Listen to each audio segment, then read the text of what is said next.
লন্ডনে বসে আছেন, আসেন না কেন, আসেন না কেন, ইত্যাদি ইত্যাদি অনেক কথা বলেন। কিন্তু উনি তো লন্ডনে বসে নেই ভাই, উনি তো কাজ করছেন। আর ওই 17 বছর তোমরা কোথায় ছিলা আমি জানতে চাই। 17 বছর আমরা আওয়ামী লীগের অধীনে থেকে আওয়ামী লীগকে অপসারণের জন্য যুদ্ধ করেছি রাজপথে। অনেক ভাই বোন শাহাদাত বরণ করেছে, শহীদ হয়েছে।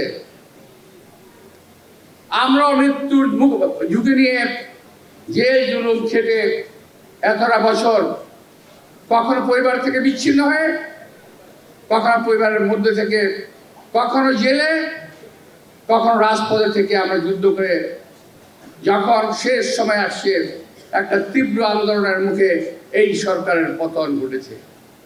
অনেকে এককভাবেই সরকারের পতনের দাবি করে। আবার কি বলে জানেন? আবার বলে 17 বছর আপনার কোথায় ছিলেন। কাকে জিজ্ঞেস করে? বিএনপিকে। সবচেয়ে হাসি পায়, আরে ওই 17 বছর তোমরা কোথায় ছিলা আমি জানতে চাই। তোমরা যদি মাঠে থাকতো তাহলে তো আমাদের মাঠে দেখতে পেতে, কারণ আমরা তো মাঠেই ছিলাম। আমরা কখনো মাঠে, আমরা কখনো জেলে, আমরা কখনো কোর্টে, আমরা কখনো আত্মগোপনে, আমরা তো এভাবেই ছিলাম। তো আজকে একটা সুযোগ এসেছে, সময় এসেছে দেশটাকে নতুন করে পুনর্গঠন করার জন্য। RICL TMX, যুগের পর যুগ স্থাপনা থাকে মজবুত। সব তো আপনাদের সামনে বলা যাবে না, সময়ও নাই। আমাদের নেতা তারেক রহমান সাহেব অনেকে বলেন লন্ডনে বসে আছেন, আসেন না কেন, আসেন না কেন, ইত্যাদি ইত্যাদি অনেক কথা বলেন। কিন্তু উনি তো লন্ডনে বসে নেই ভাই, উনি তো কাজ করছেন। উনি তো ওখানে বসে কাজ করছেন, এই দেশের মানুষ নিয়ে উনি ভাবছেন। কিছুদিন আগে আমাদের স্থায়ী কমিটির দুটি মিটিংয়ের পর উনি কয়েকটি প্রেজেন্টেশন উপস্থাপন করেছেন। এই দেশের মানুষের জন্য কি করা যাবে, সেখান থেকে কোনো মানুষ বাদ পড়ে নাই। সকল মানুষের, সর্বস্তর মানুষের জন্য তিনি চিন্তা ভাবনা করেছেন। আপনার লিফলেটগুলো কদিনের মধ্যে পাবেন, হয়তো আগে পেয়েও গেছেন, আপনারা হয়তো দেখে থাকবেন। যে চিন্তা ভাবনা কতটুকু তিনি করেছেন, যেগুলো আমরাও কখনো ভাবি নাই। আমরা শুধু নির্বাচন নিয়ে ভাবছি, আর উনি ভাবছেন দেশ এবং দেশের মানুষকে নিয়ে।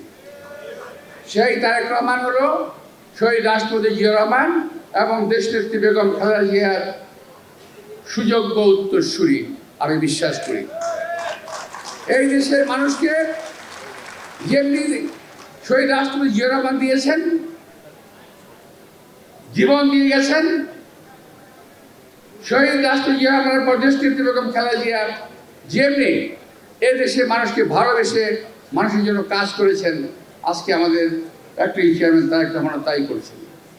আমরা তার আগমনের অপেক্ষায় আছি। ইনশাল্লাহ তিনি আসবেন 25 তারিখে। আমরা ওনার সঙ্গে দেখা করবো কয়েকজন লোক মিলে, কি বলেন, তাই না? কজন যাও বলেন?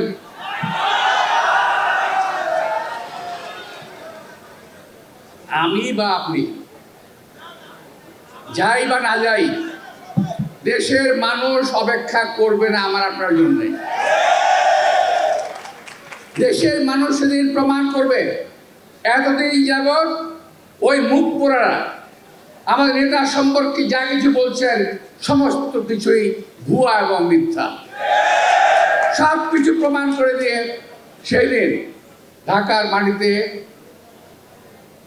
আমাদের নেতা তারেক রহমান নতুন একটি দৃশ্য দেখবেন বলে আমি আশা করছি। উনি একটা নতুন বাংলাদেশ দেখবেন এবং নির্বাচনের পরে এবং আগে মিলে উনি আমাদেরকে আর নতুন বাংলাদেশ উপহার দেবেন বলে আমি আশা করি।